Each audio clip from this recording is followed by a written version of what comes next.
Qui sont les 10 sorciers les plus forts de Kagurabachi? Aujourd'hui, je vais classer selon moi qui sont les 10 sorciers les plus puissants de Kagurabachi. Avant de commencer, je tiens à dire que la vidéo contient du spoil et que je ne parlerai pas non plus des manieurs de sabre ensorcelé non introduits dans l'œuvre. D'ailleurs, si tu veux en savoir plus sur tous les personnages de Kagurabachi et leurs pouvoirs, je te laisse aller voir cette vidéo.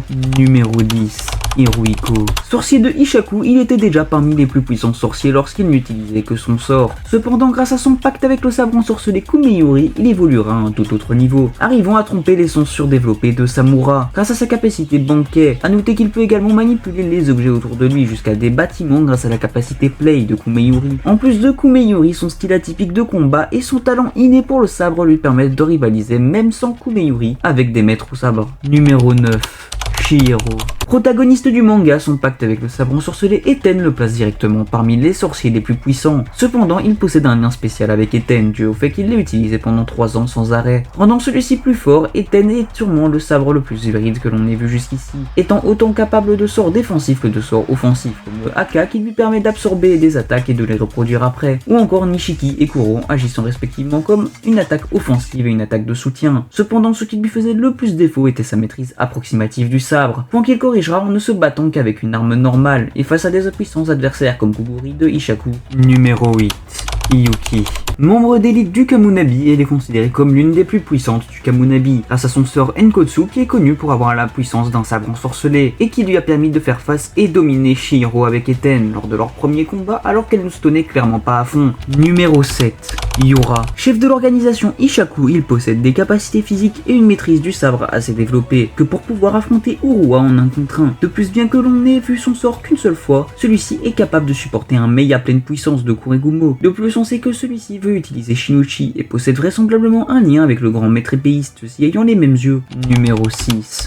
Azami. Considéré par la plupart des membres du Kamunabi comme le plus puissant de cette organisation, il possède des techniques de combat au corps à corps hors du commun, pouvant tuer des sorciers de haut rang et les marionnettes de couteau sans même utiliser son sort, le rend sûrement encore plus puissant étant donné qu'on dit de lui qu'il serait capable de battre chacun des sorciers de Ishaku. Numéro 5. Okuto. Membre de Ishaku et probablement meilleur épéiste de ce groupe, étant capable d'affronter et de tuer Ibuki Misaka tout en assistant le reste de Ishaku en même temps, grâce à son sort occulte qui lui permet de créer des marionnettes en armure. On sait qu'il est capable d'affronter Urua sans Kumeyuri sans avoir de grandes difficultés. Numéro 4.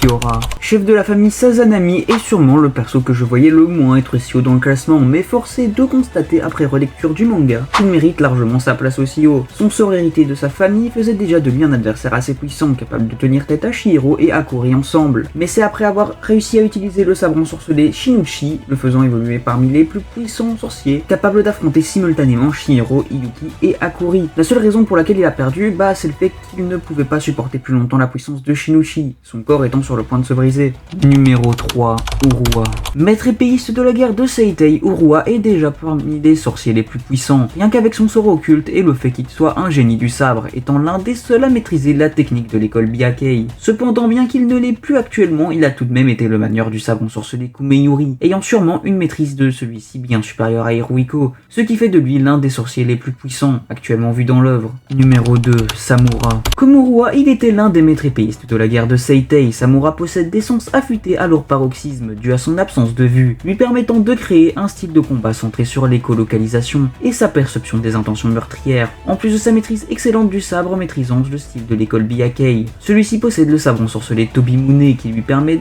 une grande mobilité en combat, ainsi que de littéralement pouvoir se soigner lui et son sabre ou même ressusciter des gens. Celui-ci n'a eu aucun problème à se débarrasser d'adversaires comme Hiruiko qui sont déjà extrêmement puissants. Numéro 1. Le maître épéiste.